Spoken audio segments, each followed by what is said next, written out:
छोटी बहू। सिर्फ आप लोगों का चेहरा उतरा हुआ है, तब से सिर्फ हमारे बारे में जहर उगल रहे हैं। ये सब समझने के लिए सही सोच और सही समझ का होना बहुत जरूरी है। भगवान ने शायद ये क्षमता सबको नहीं दी है, इसीलिए शायद भगवान से सद्बुद्धि का दिन भर जाप करते हैं लेकिन कर्म सही नहीं करते। जिस घर की मुखिया ही घर गृहस्थी से भटक जाए, खुद ही अनुशासन भूल जाए, उस घर में अनुशासन की उम्मीद रखना ही बेकार है। सब हमारे ऊपर ही पाबंदियां थी, पाबंदियां कम, नाटक ज्यादा थे। असली चेहरा तो अब बाहर निकल कर आया है, जब साथ देने वाली आ गई इस घर में।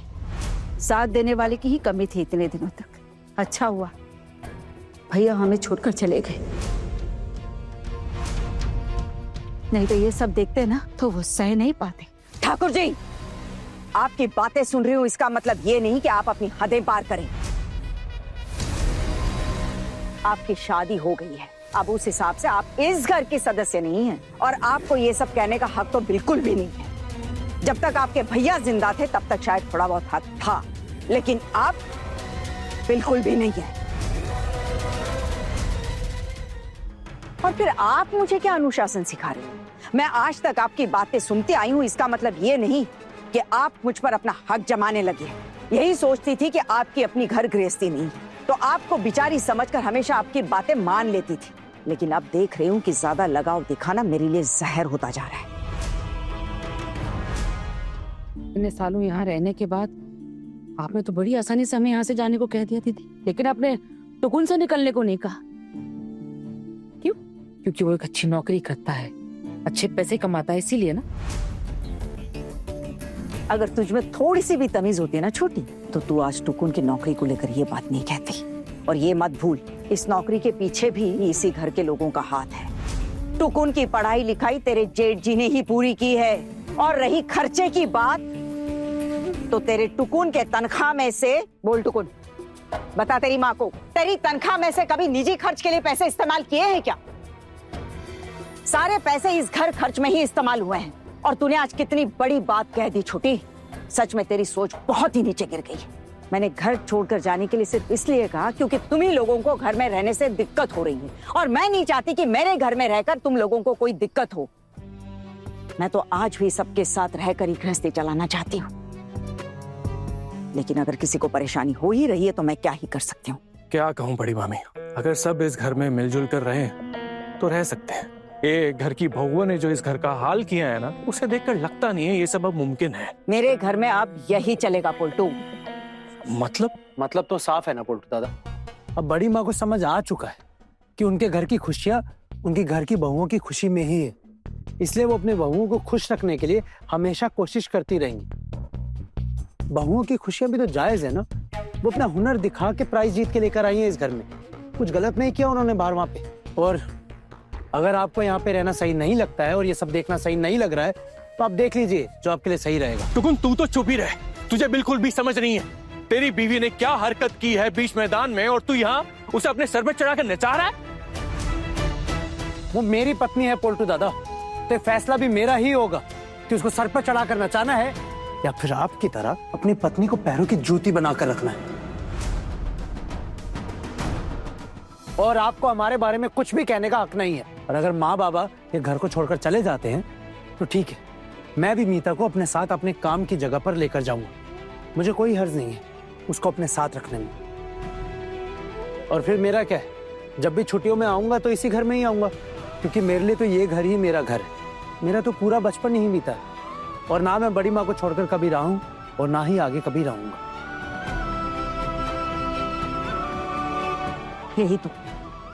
यही सोचा था कि सबको प्यार के बंधन में बांध के रखूंगी। अनुशासन जरूर था, लेकिन मेरे दिल में प्यार की कभी कमी नहीं थी। लेकिन आज उस प्यार और लगाव के चलते मुझे इतनी खरी खोटी सुननी पड़ रही है। और सिर्फ तुम बच्चों से ही लगाव नहीं है मेरा, मेरे देवर जी, मेरी छोटी, ठाकुर जी, ये सब मेरे दिल के छोटे छोटे टुकड़े हैं। और आज मेरे इन्हीं दिल के टुकड़ों ने मुझे धोखा दे दिया। कितनी घटिया बातें की है मेरे बारे में।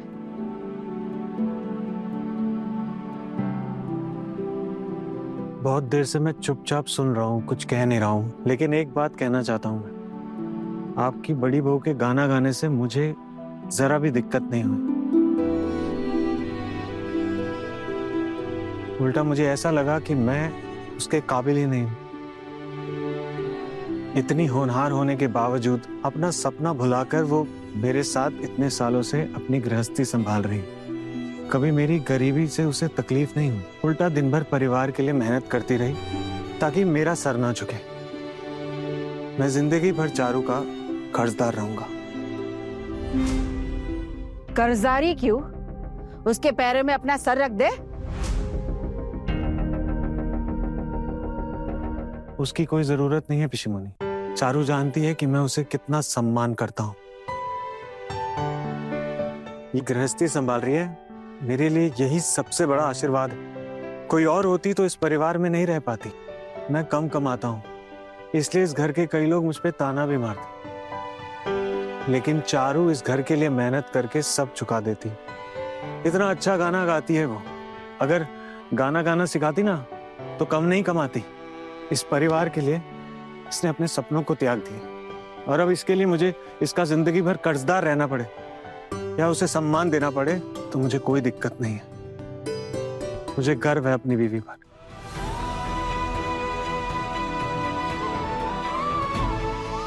थोड़ा वक्त दीजिए, चले जाएंगे हम ये घर छोड़कर।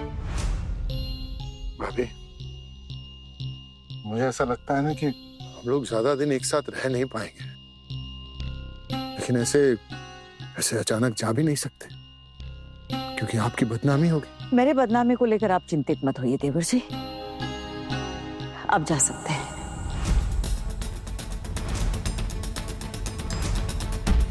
आप ये बात कह सकती हैं भाभी, बिल्कुल कह सकती हैं। आपके लिए तो बहुत आसान है ना ये बात बोलना।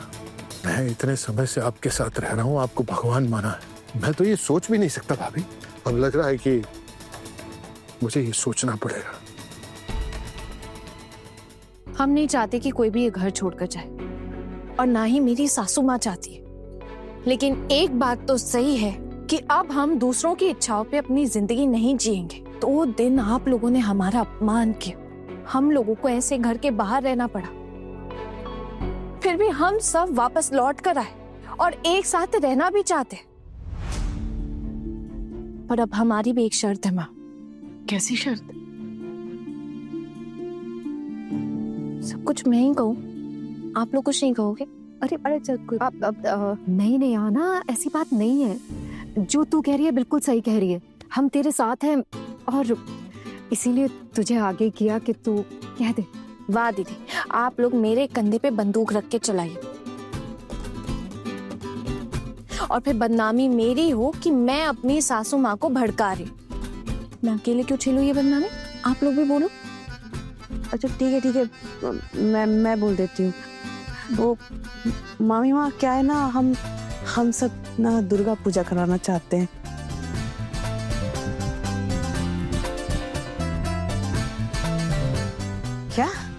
क्या हुआ, आपको सुनाई नहीं दिया? नहीं, वो इतनी दूर खड़ी हो ना, कैसे सुनाई देगा। मैंने कहा कि हम ना दुर्गा पूजा करना चाहते हैं, और ना पैसों की कोई फिक्र मत करना, वो हम सब ना वो देख लेंगे, हम सब इंतजाम कर लेंगे। तो बस बात खत्म, दुर्गा पूजा हो रही है ना। अरे वाह पोल्टू, तेरी बीवी के हाव भाव तो बिल्कुल ही बदल गए। ऐसे बात करते हो तो कभी पहले सुना ही नहीं इसको। दिख रहा है अब इसका भविष्य यही दिख रहा है कि ये ससुराल वालों के साथ रहेगी, लेकिन अपने पति के साथ नहीं रह पाएगी। देखिए ना, क्या कर सकते हैं, मेरी किस्मत में ऐसा ही लिखा है तो अब ऐसा ही सही। अब मैं चाहे रोऊं, चाहे तड़पूं, कुछ भी करूं, पति का साथ तो नहीं मिल सकता ना फिर भी मुझे, तो जाने दीजिए, है ना। लेकिन हाँ, मैं ना इस घर से कभी भी नहीं जाऊंगी। चाहे मामी माँ मुझे खुद भी निकालेंगी ना कि तू चली जा यहाँ से, तो भी मैं इस घर से कभी नहीं जाऊंगी। वैसे घर से निकालने वाली बात ही क्यों कर रही है तू? तू क्या जानती नहीं है मेरी सासू माँ को? उन्होंने आज तक कभी किसी को घर से बाहर निकाला है? अगर निकालना होता तो कब का निकाल देती। नहीं निकाला ना। वो सब्र रखती हैं, सबको मौका देती हैं, अच्छे से देखती हैं, और जब उन्हें लगता है कि बात हाथों से निकल गई है, तब कहीं जाकर वो उस इंसान को खुद से दूर कर देती हैं। छोड़ना ये सब बातें। माँ, हम दुर्गा पूजा करेंगे ना? हाँ माँ, बताइए ना। करेंगे और धूमधाम से करेंगे। घर में दुर्गा पूजा होगी। माँ दुर्गा का नाम होगा, अंजलि होगी, आरती होगी, ढाक बजेंगे, घंटियां बजेंगी, सब कुछ धूमधाम से होगा। इससे बड़ी खुशी और क्या हो सकती है? पूजा होगी। एक वक्त मेरे मायके में भी पूजा होती थी, फिर बंद हो गई। मेरी बहुत इच्छा थी कि एक दिन अपने घर में दुर्गा पूजा करूं। मैंने तो उम्मीद भी छोड़ दी थी, लेकिन अब अगर ये सुझाव आ गया है तो। लेकिन ये सुझाव हमारा नहीं, ये सुझाव तो जिसका भी है, बहुत अच्छा सुझाव है। घर में दुर्गा पूजा की तामझाम का अंदाजा भी है तुम लोगों को? हाँ, अब समझ में आया। दुर्गा पूजा के नाम पर इन लोगों को बस सिर्फ मजे करने हैं, इसीलिए सारी तैयारियां हो रही है। और क्या ही कारण हो सकता है? कितना खर्चा आएगा इसका अंदाजा भी है आप लोगों को? पैसे आ कहां से रहे हैं हमारे घर में? गलत तरीके से कमाई तो नहीं हो रही हमारे घर में? और छोटू, तू बोलना, तू क्यों नहीं बोल रहा है? तेरी बीवी के पास इतना पैसा आता कहां से? हम सबको तो पता है कि हमारी बाकी बहुओं के पास तो बिल्कुल पैसा नहीं है। हाँ, तेरी जो बीवी है ना, वो पैसों के पहाड़ पे बैठी हुई है। चाचा जी, तो आप यही समझ लीजिए कि किसी गलत तरीके से ही पैसे आ रहे हैं। छोटी बहू, तुम मेरा अपमान कर रही हो। वाह चाचा जी, आप मेरा अपमान कर सकते हैं, लेकिन आपका कोई अपमान नहीं कर सकता। ये कैसी बात हुई? खैर, जाने दीजिए। हमारे पास भी इतना वक्त नहीं है कि आपका अपमान करके अपना समय बर्बाद करें। माँ, पूजा में ना हम मामा बाड़ी के सभी लोगों को निमंत्रण देंगे और शोतू मामा को ना तो जरूर बुलाएंगे। उन्होंने आपका बहुत ख्याल रखा है ना माँ? पूरा तीर्थ यात्रा अच्छे से घुमाई उन्होंने, और उसके बाद आपको घर तक छोड़कर गए। खबरदार! नहीं, बिल्कुल नहीं आएंगे वो। आप मना करने वाले होते कौन है? आपको तो खुद ये नहीं पता कि आप इस घर में कितने दिन तक और रहेंगे।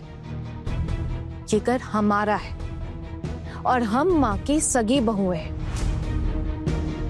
आपको क्या लगता है आप इस तरह चिल्लाएंगे, धमकाएंगे और हम डर के आपकी चुपचाप बात मान लेंगे? अगर आप ऐसा सोचते हैं तो बिल्कुल गलत सोच रहे। हम सिर्फ इस घर की असली मालकिन की बात मानेंगे, हमारी सासू माँ की बात। माँ, अब आप ही बताइए। माँ दुर्गा की आराधना करने से कैसे रोकूं तुम लोगों को? ऐसा तो मैं सपने में भी नहीं सोच सकती। घर में पूजा हो, ये मेरा बहुत पुराना सपना था और आज वो सपना पूरा हो रहा है। माँ दुर्गा ने चाहा है तभी तो ये सपना पूरा हो रहा है, वरना कहाँ हो पाता। मैं तुम चारों को आशीर्वाद देती हूँ कि तुम्हारी पूजा बहुत अच्छे से हो। माँ खुद पधारे तुम बहुओं की दुर्गा पूजा में, और तुम सबकी जिंदगी हमेशा हमेशा खुशियों से भरी रहे।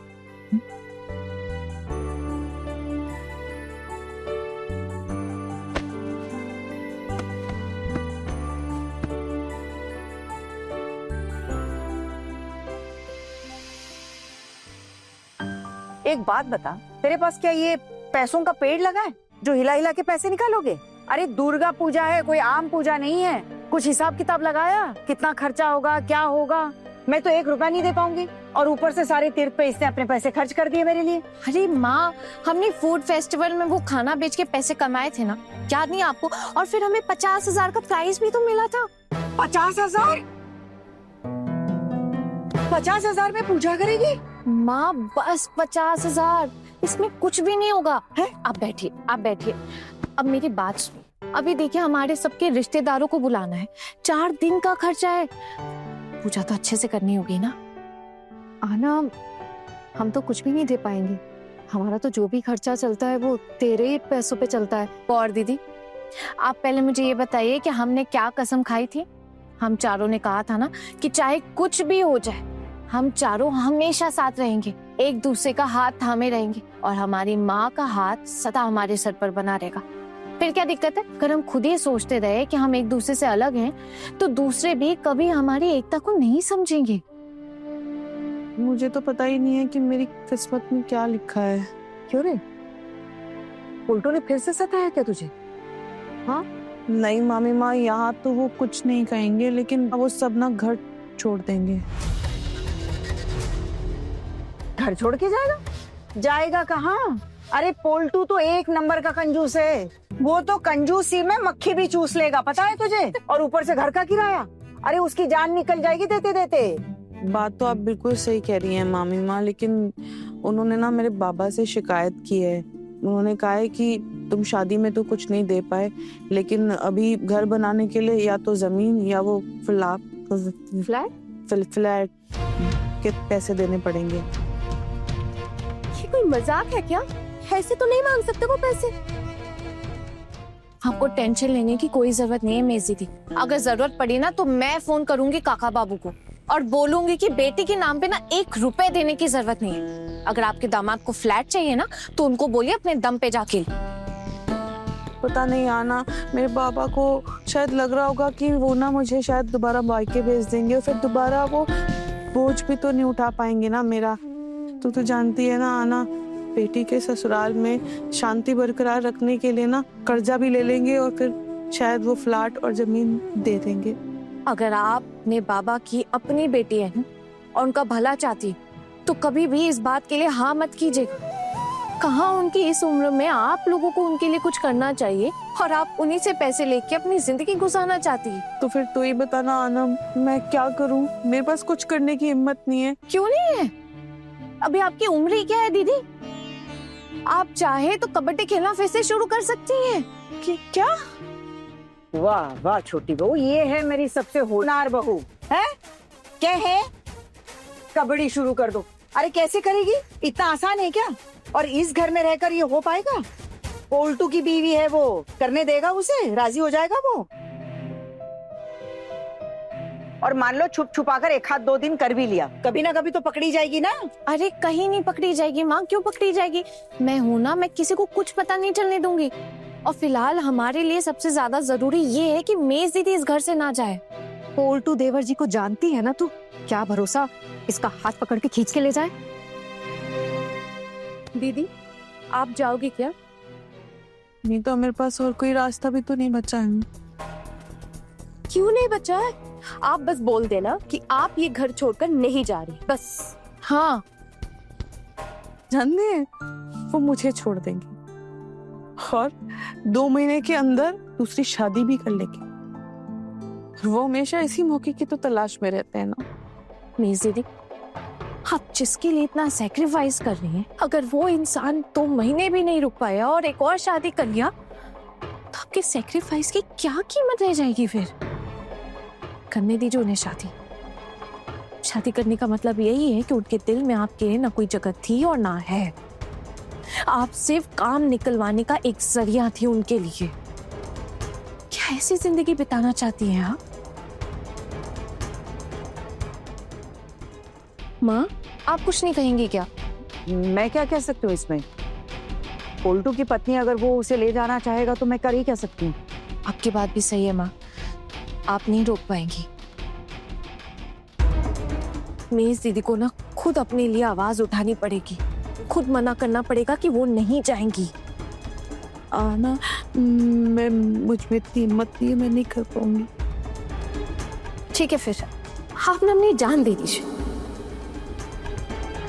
एक तो जिंदगी भर उनके लिए करो और फिर सड़ते रहो, और हम तो देखने भी नहीं जाएंगे क्योंकि हमें तो आपसे मिलने भी नहीं दिया जाएगा।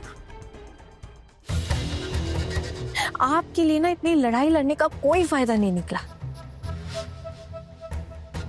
तेरे पास ना लड़ाई लड़ने के लिए ताकत है, मेरे पास क्या है? मैं किसके भरोसे लड़ाई के मैदान में उतर जाऊं?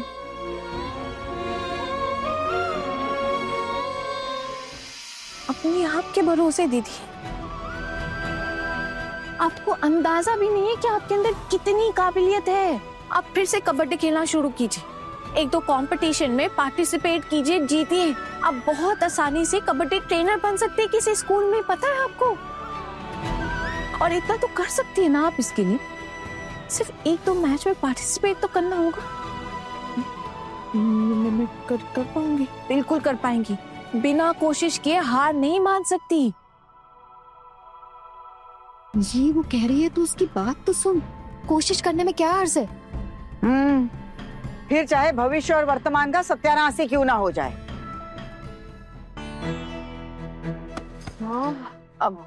अरे माँ, क्यों माँ? इसमें वर्तमान और भविष्य का सत्यानाश क्यों होगा? सत्यानाश तो हो ही रखा है ना। अगर कोशिश करके भविष्य को बेहतर किया जा सकता है तो क्यों नहीं?